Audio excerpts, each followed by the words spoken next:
Support for this podcast comes from the Central Valley Journalism Collaborative, connecting communities with the resources, infrastructure, and networks to ensure a vibrant local free press. From KVPR in Fresno, this is Central Valley Daily. It's Monday, August 11th. I'm Elizabeth Arkalian.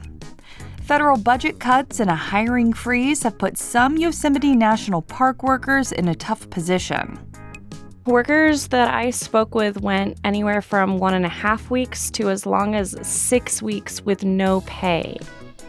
We will hear from an NPR reporter who uncovered what's happening. That conversation in just a moment. Support for Central Valley Daily comes from Fresno Mazda, part of the Prieto Automotive family, leading the industry in the IIHS 2025 Top Safety Pick Awards, helping move Mazda closer to the goal of eliminating traffic fatalities. More information and the Mazda digital showroom available at myfresnomazda.com. And now to our feature story. Imagine being hired for a job and then being told you need to work for free. Now imagine if you couldn't say no because that job was your only way to get housing. That was the situation recently for seasonal workers at Yosemite National Park. Some of them worked for weeks without pay this past spring and summer, the peak season for the park. National parks rely largely on seasonal workers, and they've not been spared by the drastic and sometimes chaotic budget cuts enforced by the Trump administration. And now we're able to get a better picture of just how difficult these cuts made things at Yosemite National Park. New reporting from NPR reveals workers were asked to volunteer until supervisors could manage to get them on the payroll, leading to some workers feeling exploited. Chiara Eisner is an investigative reporter for NPR, and she spoke with several employees who didn't want their names used for fear of retribution. I asked Chiara about the hiring situation across the National Park Service, something we as visitors aren't typically privy to. She gives us a behind-the-scenes look by explaining what led to this fiasco. So there have been dramatic changes in staffing across the Park Service. So since January, from January through July, the parks have lost about a quarter of their full-time staff, and that's owing to firings, to retirements, to people leaving voluntarily. One of the workers who I talked with called it, quote, chaos. And this is happening at the park level, and there's also been job loss at the central level, and that's affecting everyone. And I should say, too, that is mostly full-time federal workers, but seasonal workers have also been affected. And we know that a little bit less than half of the seasonal employees that were supposed to be hired this season have been hired. So that has left parks really depleted when it comes to the workforce that they need to address the uptick in visitors that usually happen during the summer. Sure. We're not far from Yosemite National Park, which is something you looked at, staffing cuts there for your recent report for NPR. So tell us how Yosemite's been impacted. So seasonal workers at Yosemite have been deeply impacted by these cuts. Seasonal workers usually come in at around April, May, and they work until around October to address the time at Yosemite that is the busiest, and it's during those 6 months that are warmer. And usually Yosemite has more than 100 of these seasonal employees, one nonprofit expert I spoke with told me. And this year, those seasonal workers were not able to be onboarded on time. A lot of them were not able to be onboarded on time. And what that looked like was some of these workers driving miles and miles across the country, expecting a job, expecting housing, which is usually guaranteed to them as part of their work for a small fee. And they found that they were not able to be onboarded at the regular start of the season this year.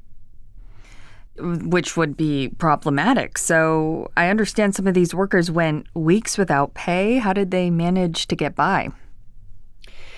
Yeah, so workers that I spoke with went anywhere from 1.5 weeks to as long as 6 weeks with no pay. And they were offered the opportunity, or I guess the option, to volunteer until the National Park Service could onboard them officially and they could begin receiving payment for their work. And the way that they got by was dipping into their savings, depending on the generosity of their colleagues that were getting paid. It was not an easy situation.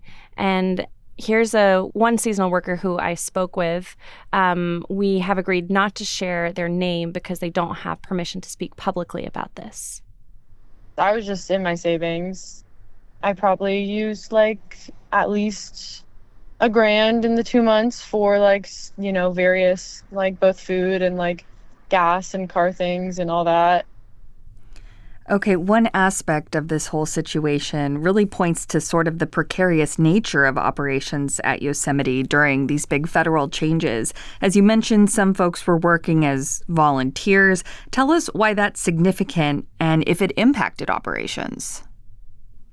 Yeah, so the Park Service does have a tradition of allowing volunteers in its parks.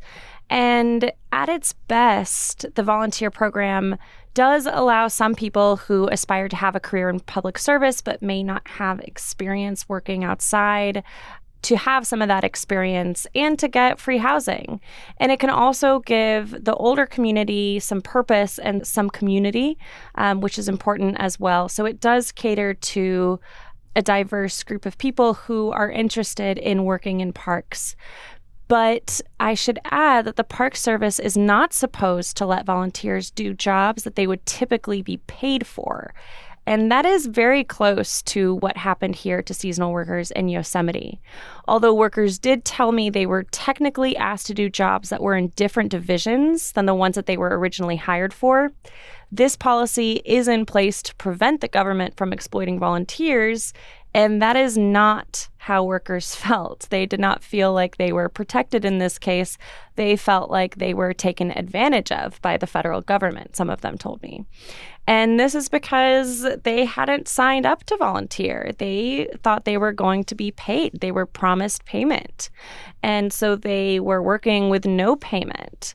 And some of the workers that I spoke with felt like they were really forced in a way to take the offer because it was the only way that they would have housing, and they had already left situations where they had previous housing. So they had left the housing that they had before to go to Yosemite, only to find that the only way they could keep that housing was if they worked for no payment. And some of them really did feel exploited by that. So there have already been several reports pointing to inadequate conditions at Yosemite. USA Today most recently reported on an audit done at the hotels there. Bloomberg last year put out a scathing report. Did anyone talk to you about the park's conditions right now? Because this all preceded the current hiring issues. Yeah, so I have been speaking with folks there who are regularly on the grounds, and there's one ranger who's been sharing photos and videos of visitors breaking rules all over the park. And that's things like people using motorized scooters on paths where they're not supposed to, leaving trash. And this sort of thing does happen regularly, but with less staff, more of it goes unchecked and unmonitored. Yeah, one of the problems you report on, just to circle back to this onboarding process for these Yosemite workers, that was a complicated situation. Give us a sense of how that went. Yeah, so when these seasonal workers were told by their supervisors that they weren't able to be onboarded, they were not told when they would be able to be hired or even guaranteed that they would be hired. So they were asked to do this volunteering, and they really had to operate on faith at that point, faith that the federal government would get its act together and would even be able to hire them. And it was stressful for them to not have any information about when they would be able to be paid. I mean, these are adults that we're talking about, adults who have car payments to make, who have bills to pay. And not knowing how long they're going to have to work for free was stressful. And here's one of the seasonal workers I spoke with again. It kind of was every 2 weeks when I would get these email updates being like, oh, no updates, basically, doesn't seem like your paperwork's going through. Thank you for your patience. Okay, did you reach out to park officials? What did you hear from them? Yes, I reached out to Yosemite and the Park Service and asked for an interview and answers to specific staffing questions from both of them. A representative from Yosemite got back to me and said he was not able to talk about staffing issues, and the Park Service never responded to me. Before I let you go, Chiara, I'm curious what your biggest takeaway from reporting this story was. I think a lot of people hearing this can't really fathom showing up to work for 6 weeks with no pay. What stood out to you as a big takeaway? Yeah, from talking with these workers, you can really hear how much they love the park and how much they love these public lands that belong to them, but also belong to all of us. And while it's hard for us to imagine working for free, I think a lot of them saw the park in danger, under threat, and wanted to do something to help. And that energy, that love of nature and love of our natural parks, I really learned that's part of what is sustaining the parks and what's maybe making them look not as bad as you might think with those kinds of astronomical loss in staff, the numbers that we talked about earlier. I mean, a quarter of full-time staff being lost, half of seasonal workers not being employed. Those are dramatic numbers. But if you visit the parks this season, I know I was at Yosemite. I went to 4 different national parks in Utah recently. And I came away thinking that some of these parks really looked in good condition. And I would say that is often owing to situations like this. So what happened to seasonal workers, that went on behind closed doors. If you were visiting Yosemite at a time when these seasonal workers were volunteering, it would have been hard for you to know that the person who made sure your campsite looked okay wasn't getting paid. All you saw was that the campsite looked okay, like it looked in good condition. And I really learned from reporting this story just the massive effort that is going on behind the scenes to make our parks okay, even throughout the, quote, chaos that is happening at the federal level. Chiara Eisner, investigative reporter for NPR. Thank you so much. Thank you, Elizabeth. And that's today's show. Today's episode was produced by Jonathan Linden and KVPR with support from the Central Valley Journalism Collaborative. I'm Elizabeth Arkalian. You can find the latest local news anytime at kvpr.org.